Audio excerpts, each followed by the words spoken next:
Hi, everybody. This is Joel Simmons for another EarthWorks Turf Talk. This week on the EarthWorks podcast, I had the great pleasure of interviewing my friend Keith Wood, who is the director of greens and grounds at the Quail Hollow Club in Charlotte, North Carolina. Keith will be hosting this year's PGA Championship, which will be coming up the week of May 12th in a couple of weeks. And he and I sat down and had a chance to talk about all the things that it takes from the superintendent's standpoint is to get a tournament of this scale off the ground. And you will be surprised by all the things that we talked about. I'm going to leave you here with a little snippet from that conversation just as a teaser, but please go listen to the EarthWorks podcast with Keith Wood and me talking about what it takes to get a championship tournament off the ground. Tell me about the setup for the volunteers. Do you have a coordinator for that? You have one person that basically, gets the housing, gets the food, gets the swag. I mean, that's a lot of work. That's a full-time job, I can imagine.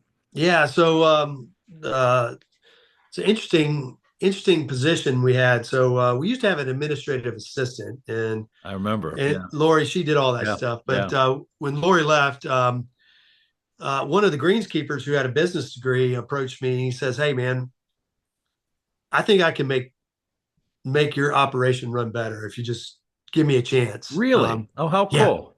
Yeah, and gave him a chance. And so he does all this tournament stuff that you mentioned, the coordination of the volunteers, the uniforms, the food, the shuttles. He also liaisons with the CFO for invoicing.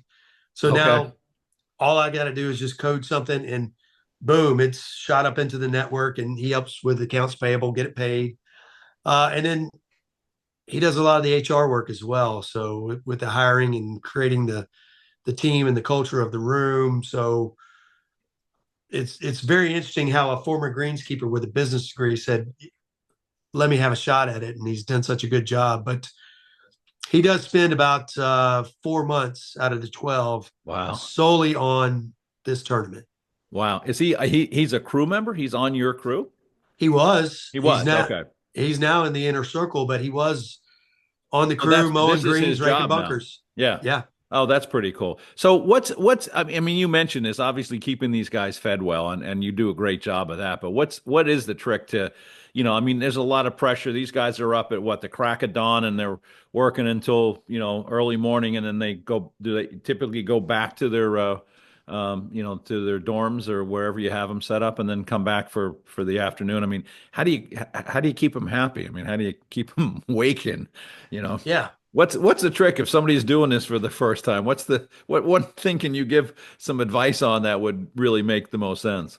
Well, so our schedule starts with the shuttles start running at 3:45. We have pastries and coffee, and which nobody drinks coffee anymore, by the way, Joel. So one piece of advice is don't worry about coffee, guys. Just get energy drinks. Just get some Red Bulls. It's not as weird because weird. I feel like I'm the only one that drinks the coffee. The old guys, right?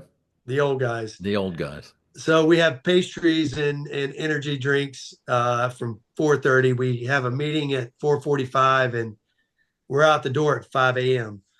And then after setup's complete, which is usually 7:15 to 8 o'clock, there's a buffet of hot breakfast.